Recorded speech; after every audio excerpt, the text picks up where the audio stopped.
Hey party people, welcome to a special edition. And by special, what I mean is a new format. What I want to do moving forward, and you guys can let me know in the comment section below what you think. Is this something you can see being beneficial to you guys moving forward? Let me know what you think. But what I want to do is address two specific individuals that had valid comments on my latest video that I uploaded. Now, if you tune into my channel, my latest video was a debadging video yet again. So the first comment was from DJ, who made a very valid question slash comment. The second one was put by Beardman56, who came in after the fact and addressed DJ's comments. So to start with the very basic, which is, Darren, wow, I used to watch your channel, but now it's become a debadging fetish channel. Well, that gets me business. That's the simple answer. That's how I market my services so that I can connect with people that want expertise done when it comes to removing the emblems off of their vehicle. Simple as that. My apologies. But so let me read you DJ. So just to clarify, because DJ is pretty ambiguous when it comes to avatars on YouTube. So DJ has no picture for his little round avatar on YouTube. It just says DJ, and it's kind of a brownish color. And I'm being as specific as I can so that DJ knows that I am talking to him. So I'm actually going to pretend that both DJ and then the second individual, which is Beardman56, because Beardman56 came in and made a comment to DJ's question slash comments. So Beardman has a cartoon bearded man and the words bearded man in his little avatar on YouTube to distinguish or make a distinction as to who I'm talking to. So I will read and I will quote verbatim DJ's question slash comments. I've requested a few times now. I know, I'm literally doing this verbatim. I've requested a few times now for a demo comparison between CSI's Ceram-X and CSI's D1 Polish Enhancer so I and others may see the difference between your two products. I am well aware that the Ceram-X is your flagship product and must be because there are no CSI company up-close videos on D1 Polish Enhancer product. And over the last 3 months, you've turned your main focus more or less into a debadging fetish channel. Valid point. I'll check back from time to time to see if you've added anything new slash different or added a D1 video that would make me want to purchase that product. Thank you, sir. Beardman came in and said, used to watch this channel all the time and then it turned into a debadge fetish channel. Okay, I get it. I explained that. So let's address DJ's question. So DJ, I'm going to pretend once again that you're sitting in front of me. So first, let me dissect this, which is that based on your comment as an added D1 video that would make me want to purchase that product. So to clarify the ground rules, because I have a very diverse audience like every other channel. Ceram-X, yes, is our flagship. And I say our because I decided to invest in this company a couple of years ago after using this product for the past 15 years. Now, I'm waiting for someone to ask Darren, me, like, hey, dude, if you really use that product for 15 years, why did you never talk about it in your first videos? That is a very simple answer. And the answer is because it was not available to the general public. It was produced to handle the needs and demands of the commercial world of auto body collision repair, high-end car restoration.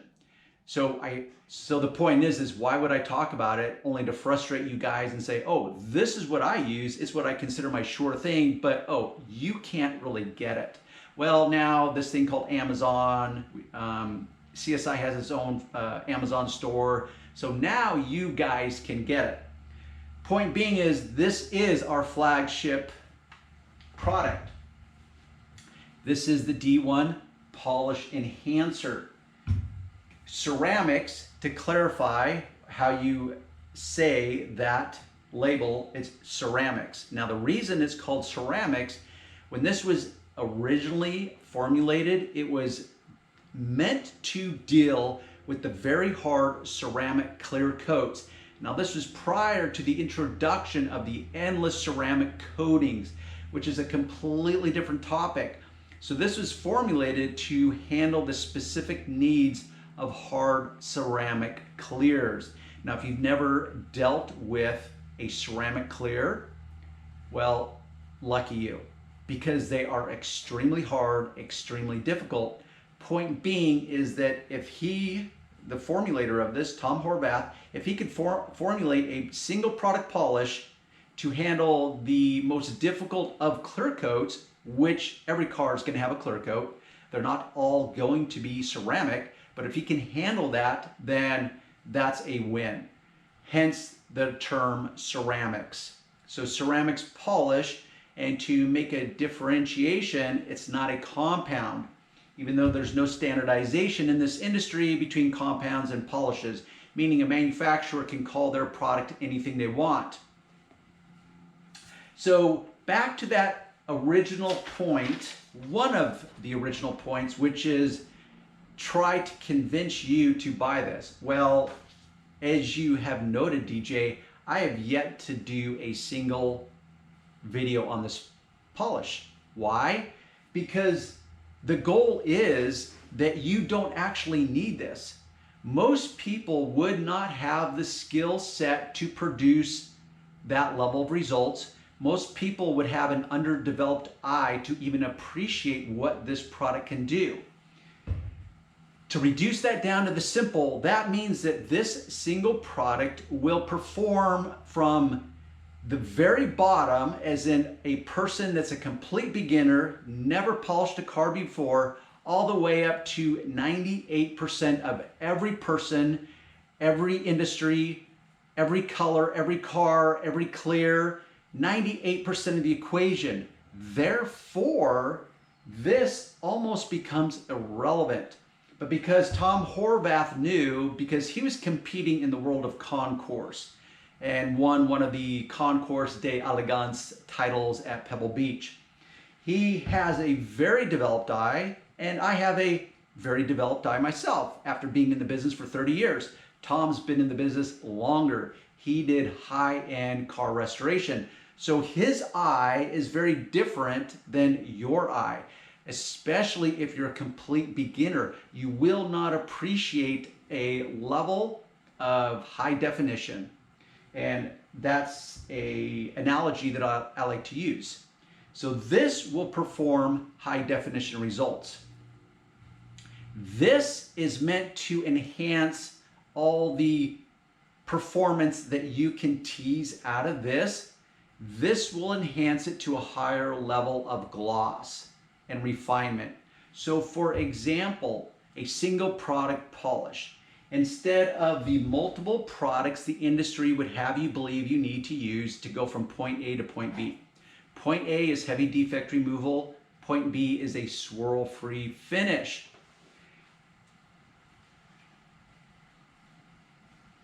Now, regardless of what polish you use, there's these things called polishing pads. So every polishing pad, based on the material, the density, there's many moving components to these pads, meaning they all have a unique personality or unique characteristics. Some pads are designed and engineered to do the heavy lifting, the heavy paint correction. Some pads are designed and engineered to do the fine tuning. So based on how you take any one of these pads and match it up to any compound or any polish, you will produce different types of results. You will experience a different type of polishing experience based on that combination.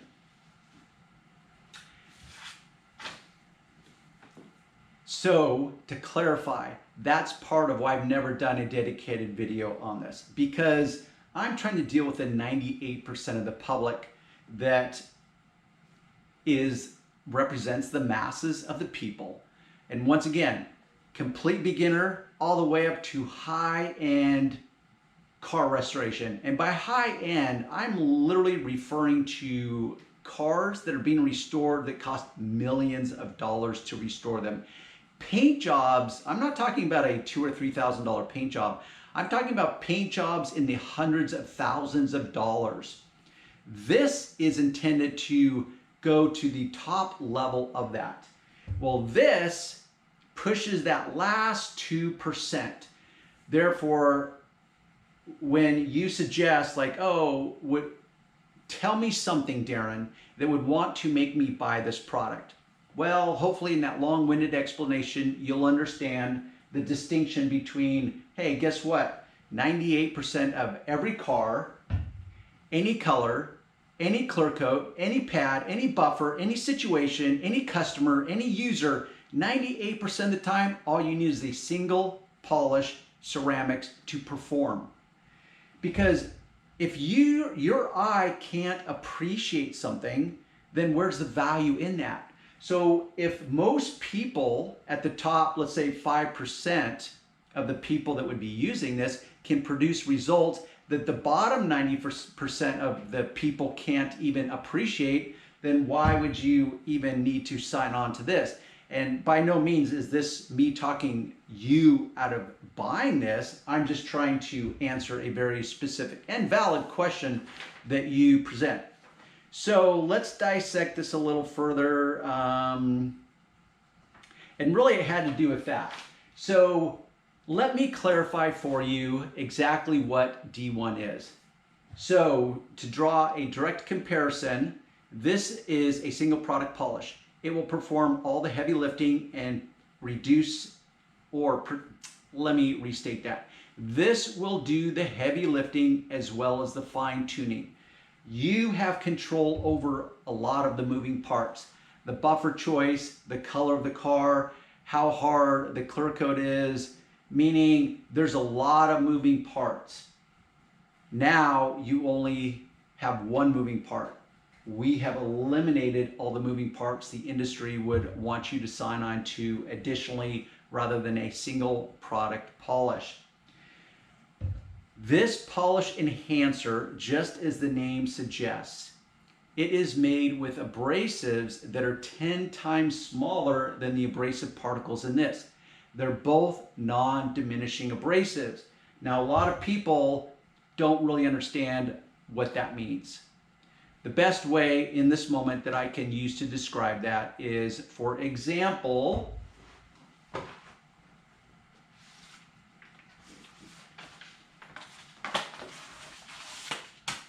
we have traditional abrasive sandpaper made out of what is considered diminishing abrasives, meaning the more you use them, the more they wear down and stop becoming effective. Then you have what's called diamonds, industrial diamonds, abrasive products literally made out of ground up diamonds called industrial diamonds. Now these are classified as non-diminishing, meaning they are going to retain their cut and control through the sanding process in the case of this, because you're sanding with a form of sandpaper.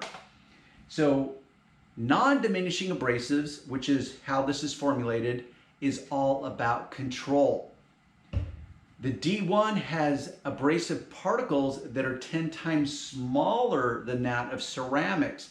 So once again, it's kind of like reading fine print, where with normal 20/20 vision, you can read fine print that's a certain size. Anything below that size, as in smaller than that size, you're going to need some type of reader, some type of magnifier in order to see it. Well, that's similar to this. Once again, 98% of the world, this is all they will need for any situation, any paint, any color, any customer, meaning the demands of the moment. The last 2% will be found in this.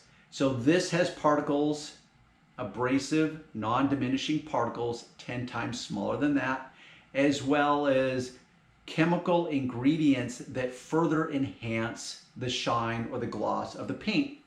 So the smaller particles will further refine the surface The added ingredients will further develop the shine, which is why it's called the enhancer. It enhances what was produced by this. Okay.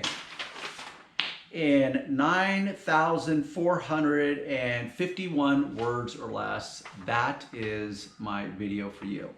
DJ and Beardman 56. Let me just verify. Let's see. Many different between your products. I'm well aware of the flagship over the past 3 months. Debadging channel, blah, blah, blah, blah. Really, it was boiled down to one question by DJ. What is D1? So let me see if I can do a visual for you also. So here we have Ceram-X, white, traditional looking polish. Here we have D1. It's got a tint to it in the form of what I would consider a purplish type of tint. That is part of the unique characteristics of the D1 versus the Ceram-X. So once again, smaller abrasives and chemical ingredients to enhance the gloss additionally, which most people seriously just do not have a developed eye that can appreciate the differences. But I'm going to take it a step further. And just to clarify the moment, we have reduced the moving parts down to 2 pads. Now these pads represent the pads that you would use for a rotary polisher. They have a unique ring centering system on the back with our dedicated backing plate, so that makes your life simpler. So this is for the heavy lifting. It's a wool pad. The blue represents a pre-wash pad, what's considered a low linting pad. It's a 4-ply, 100% wool pad. This does the heavy lifting. This foam pad does the fine tuning. This is for the rotary polisher. These 2 pads are for a DA.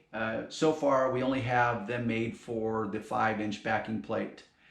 As a rule, most beginners seem to default to a smaller throw random orbital polisher.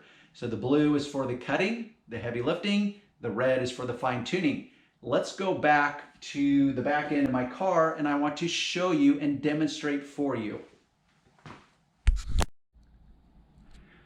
Here we have the ass end of one of my cars. I've got my alcohol water solution. What I'm going to do, because I've used this section for some other videos, I'm going to take 3 types of pads, brushes that you would never want to use on your car paint. Here we have a microfiber / nylon bug pad. I'm going to take the nylon side and I'm going to aggressively clean. So I decided to use alcohol solution because it dries out the clear coat as well as it cleans it from any greases. Now I have my semi-used magic eraser, which will abrade any surface if you use it hard enough and long enough. So I'm going to do what I can to basically replicate 20 years of normal use on this car. Here I have a boar's hair upholstery brush. Once again, stuff you would never use on car paint. So I can induce lots of defects and kind of show you the before and after. And let's see how bad this is making it.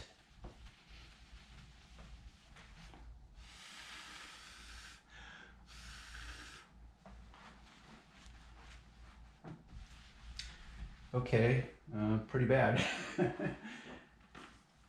But that's about what I expected. So let me pan in. What I'm gonna do is I'm gonna use that light at the top of my garage, an LED light, to see. So there is a bit of a demarcation here because I just rubbed back and forth in this basic area right here. So over here to the right, we got a whole other set of things going on. Over here to the left, So let me, first up I've got my Max Shine 15 millimeter dual action random orbital polisher. Got the Ceram-X. So, and because this was originally developed a little over 20 years ago for the what I call the commercial world, auto body, collision repair, car restoration, it's the directions on the back are so vague and rudimentary because this was designed for guys that already know how to buff cars. It wasn't labeled for a true beginner, but it can perform for the true beginner. So this, on a dual action, this is the cutting pad blue. And just as a heads up, because of this whole COVID garbage we got going on, the supply chain at every level has been interrupted. So we have been having a very difficult time getting the raw ingredients, as well as the pads. Everything's been disrupted. So if you go to the website, and yes, it's annoying if it's not available, but just know that we're doing everything we can to control that. I'm just going to apply a little in the middle. I'm going to set this speed to a 5 on this particular buffer.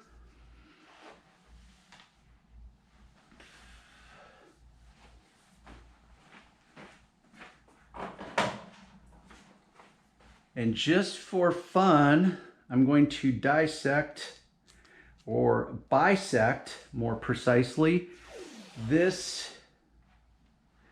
Let me do it this way.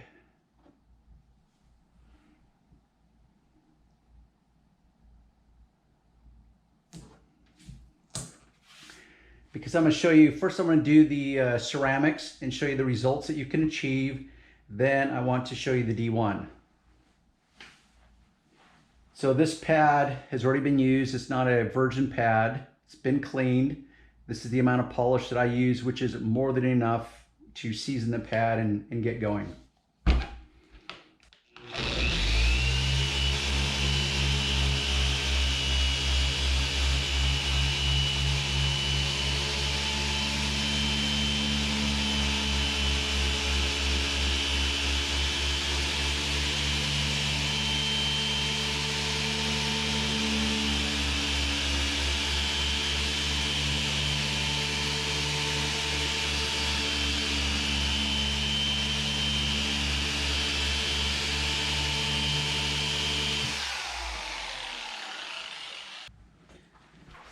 Now, a few things to be aware of is these spots right here. This is where the clear coat is continuing to fail.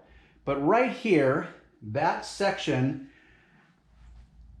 I would be willing to put money on that by using one product, one pad, the more aggressive pad, that if I presented this right now to 1,000 people, I'd be willing to bet that 98% of those 1,000 people would just be like, oh my gosh, I didn't know my paint could look so good. So right there, and that's what's so frustrating when I watch these endless, what I call YouTube detailing grifters. They talk about stuff, they embellish it, they hype it up, when the reality is in the real world, it would be so different. As in, they don't apply the context of the real world. So I could overthink this and say, oh, well, I'm so critical or I'm so OCD, that's never going to be acceptable to me. It's like, well, okay, it's your time, your money, whatever. Polish it as much as you want.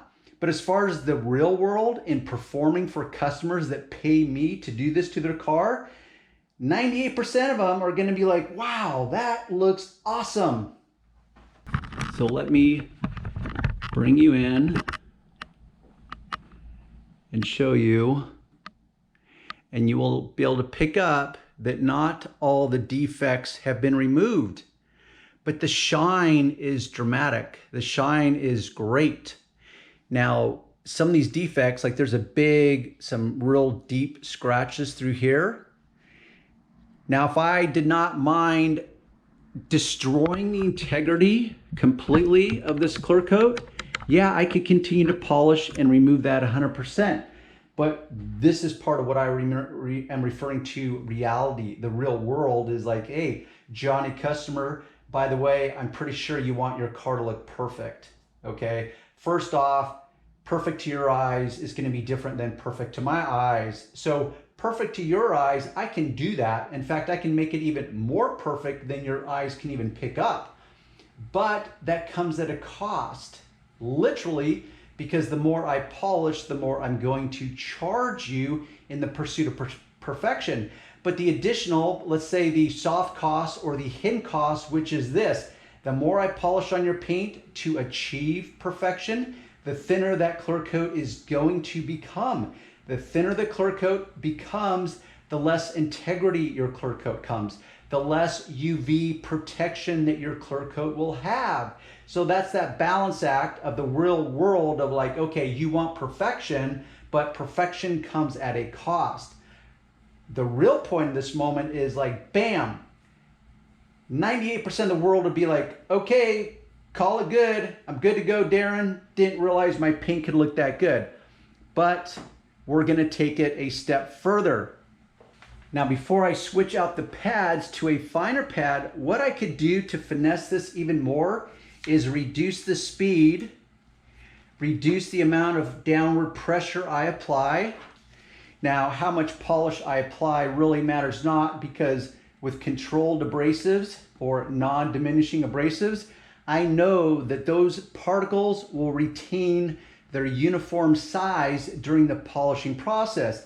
But I can finesse this additionally, never mind just going in for a repeat application to refine the surface to an even higher degree of perfection, but I can finesse it as far as swirl marks or hologramming, which by the way is not even an issue when it comes to dual action polishers. Swirl marks and hologramming, buffer trails is a byproduct of a rotary polisher, not a dual action polisher. So let me just finesse this a little bit more. I'm going to dial it down to a speed setting of 2, and I'm not going to put any downward pressure. I'm simply going to maintain control of the buffer.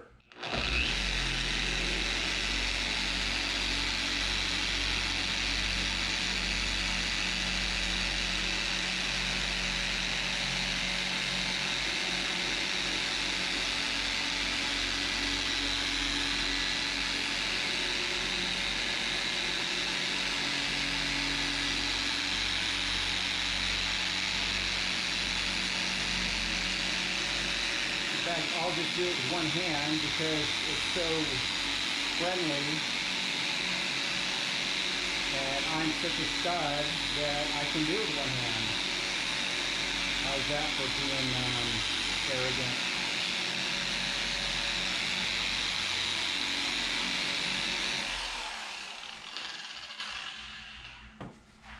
So there's a lot of moving parts. One of the benefits of making your life simpler is like, oh my gosh, there's so many moving parts, so many customers, so many demanding eyes, so many paint colors, so many clear coat types, so many cars.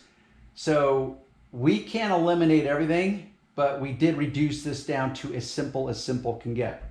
So here again, now we have a higher level of refinement, a higher level of gloss. But once again, let's say that I just did that and I pulled in those 1,000 people back in here and I said, okay, how many of you can now tell the difference between the first pass versus the second pass? None of them could. You know why? Because they don't have a trained enough eye. Now, if I was scrutinizing it, I would have to go in and dissect these individual scratches and say, okay, looks like this scratch was diminished even further. So I'm going to say that this second version, because I wouldn't know first versus second, I'd say, you know what? I'm gonna have to say that that second version looks a little more refined because I can see that these deeper scratches are less visible.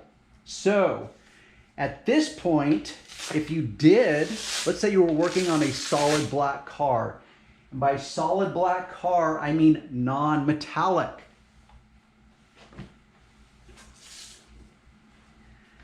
Non-metallic, solid black, gloss, not matte, but gloss finish.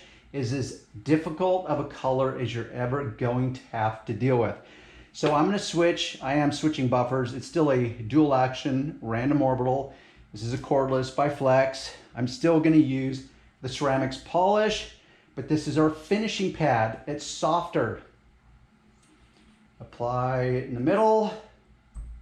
I don't need to overthink the seasoning. I'm going to dial this to a speed setting. It goes up to 6. Most of these buffers go up to a 6.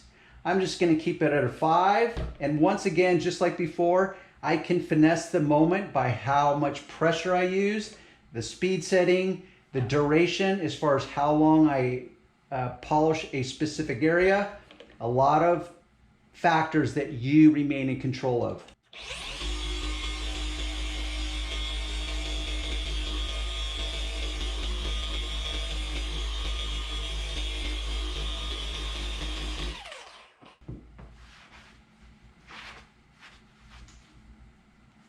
So what I'm going to do, because once again, is you have so much control into this equation. This is all about control. Controlled abrasives, non-diminishing abrasives. Everything else really just is totally up to you. Buffer choice, buffer speed, buffer pressure, buffer duration, type of pad. I mean, there's just a lot of moving parts. Never mind who is the end judge. Do you have a customer you're trying to make happy? Are you trying to make your own eye happy? The clear coat, is it harder versus softer? Is it ceramic clear versus non-ceramic? Is it cured paint versus uncured paint? There's a lot of moving parts that go into this equation. So what I'm going to do is I'm going to switch to the blue cutting pad. And I've got this labeled because I've used this for D1. So that's just a note, is do not mix your polishing pads. Yes, you can do it, but for example, this is waterborne technology. Waterborne technology does not play well with solvent-based technology. Most compounds and polishes will be made with traditional heavy solvents. They do not play well together. So even within our own product line, I'm going to keep a dedicated pad. So this one is reserved for D1. I want to illustrate a point for you guys, specifically for DJ. Let's pretend, DJ, for a moment that you are a complete beginner and you're really terrified of anything that's considered aggressive, a compound, cutting, polish, whatever you want to call it. That just strikes the fear of God into you. Well, what you could do is switch to the finest, softest pad that you want, and you could actually switch to or default to the polish enhancer. Yes, it still has some cutting capabilities to it, just far less aggressive than the Ceram-X. So I'm going to take the D1 and this cutting pad, and I'm going to show you what we can do, what kind of results we can achieve by circumventing the traditional protocol, or what's called the SOP, standard operating procedure, that we teach when we're teaching guys how to use this. So there's the D1 polish enhancer. This is the untouched area. I'm going to dial this up to a speed setting of 5, just like I did up here initially.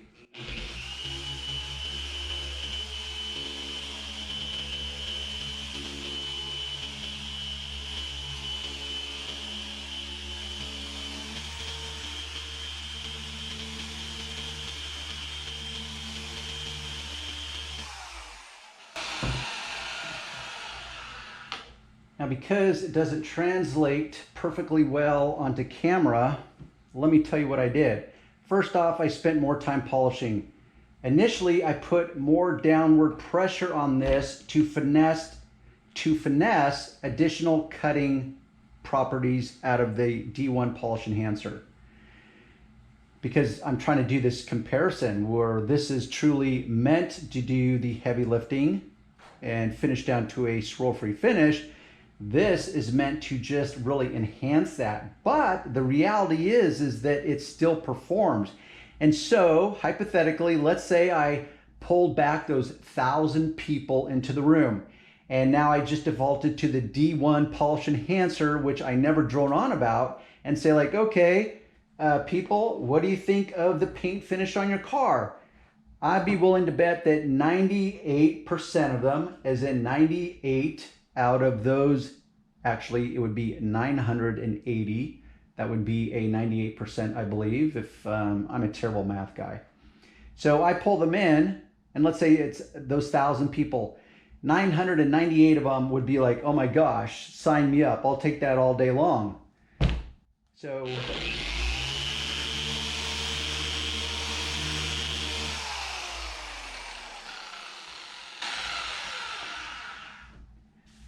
before I go even further down the rabbit hole, let's scrutinize this and see what shows up. And you know, once again, on video, it's really not a fair comparison.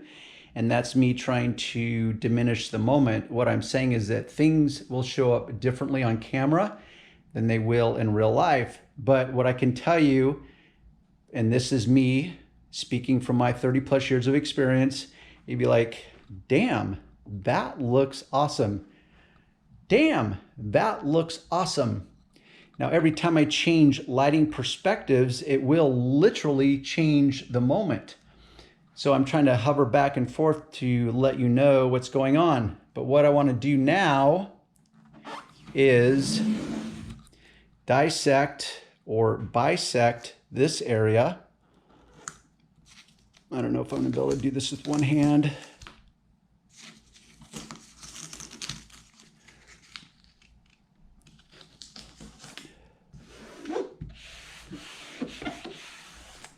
So once again, the polish enhancer is meant to tease out that last 2% of perfection. So I did not achieve what I would even call 95% perfection because there's still some deeper blemishes in the paint. But once again, I don't want to destroy this clear coat entirely. I will keep this running. Put it approximately in the same position. Let's see if I can replicate that. So now what I'll do is I'll switch to a virgin foam finishing pad.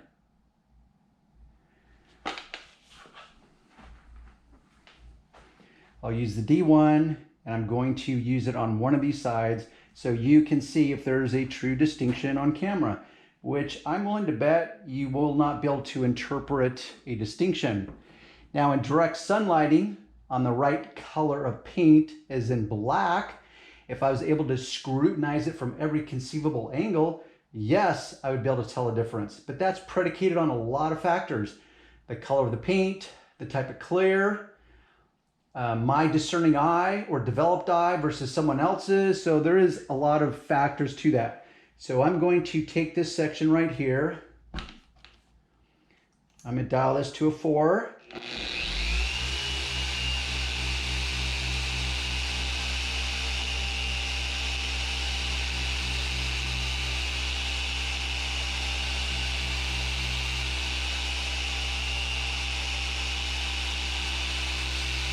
First I'm applying more pressure, and now I'm going to back off the speed and the pressure, and I'm going to finesse it till my heart's content.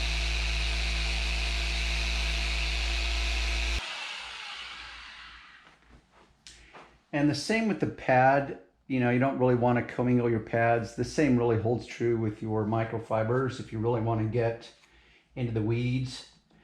So what I want you to judge is literally right here. Even though I started kind of polishing this, when I did the initial cutting and polishing, I was really focused on this more tighter area. So focus on this. I'll rub this. Let's see, let's put a marker here. This is where my original tape line was, because once I remove that line of polish right through there, we're not going to automatically be able to discern the difference with our eye. So let's just see, there's still a subtle line there. I think that makes some sense to leave that so you can see that line of demarcation. So now I got to find it in my camera. Okay, so based on what I'm seeing in the viewfinder of my camera, the line of demarcation is right here. I would say that this, in fact, is more enhanced than that is. But I can only make that judgment call because it's a side-by-side comparison. Meaning this, once again, if we're just judging that, and I pulled in those 1,000 people, they'd be like, damn, Darren, my paint used to look like this, totally trashed, but now you just made it look like this with one polish and one pad. Sign me up all day long. Then I say, oh, but wait, I could charge you an extra $2,000 and enhance your paint to this level. And most people will be like, well, for $2,000 additional dollars, do I want to go from this to that? Probably 997 of them would say, no, thank you. It's not worth it. Poor ROI. But there is people that A, can appreciate that level of perfection, which is not perfect, by the way, and B, want to pay for it or are willing to pay for it. So I am really curious how this is going to show up on video, what that's going to look like. Let's just pretend in the real world, now you're done. Just as a little side note or in closing, this would be the point where you then just polish, or I'm sorry, you just wipe off any residue, and then you follow up with your choice in protection, whether it's a wax, a ceramic coating, whatever floats your boat. So DJ, Beardman56, if you're still around, or even if you tuned in initially, really matters not. I hope you did, and I hope I clarified things for you in a very long-winded way. The problem is, as the saying goes, the devil is in the details. God is in the details. But you know what else is in the details? It's called the answers. I have found that the more I'm willing to dig in and apply critical thinking, asking the right questions, and learning along the way how to ask better questions, but that's all about the details. And most people just don't have the patience because we are an instant gratification society and becoming increasingly more instant gratificating, which is not even a word. You get the point. Point is the details is where you're going to find the answers. So me being long-winded is not because Darren just likes to hear his own voice. In fact, I don't even like the tonality of my voice, but it's what I was born with. The point is I love knowledge. I love the truth, and I love finding that out. And I know that I can only do that by dissecting the topic and digging into the details. So how's that for details? With that said, always check the links below, because I take a lot of time and effort to write big, long web pages targeted towards keyword or search terms that people commonly use. Like, for example, best automotive polish, best car polish, best clear coat restoration, those types of things. Okay, with that said, let me know in the comments below. But first, if you learned a single thing in today's episode, give the video a thumbs up. And by all means, share the hell out of it. I think there's some useful information here regardless of what product line that you choose. Because I can tell you, whether you want to use 3 products, 4 products, 2 products, or 1 product, I can make any of those work. But that's where you would have to define work. What does that even mean? Well, because I have experience, I can finesse anything based on my years of experience. The buffer choice, the pad choice, the speed setting, all kinds of things that I can manipulate and finesse in the moment to achieve desired results. But that doesn't mean that it's a better way of doing things. There is a distinction there. Okay, also let me know if you like this format, meaning what I'm thinking I could do is post a video. You guys can have some questions along the way. and then you list your questions on that video. And then at the end of the week, I tune into that video, look at your questions, and maybe take the top 5, top 10, whatever, and see what area of interest you guys the most. And then do a video answering those questions to the best that I can. And then we just play that game each week. So let me know your thoughts on that if in fact you're still here. Okay, we'll see you on the next video.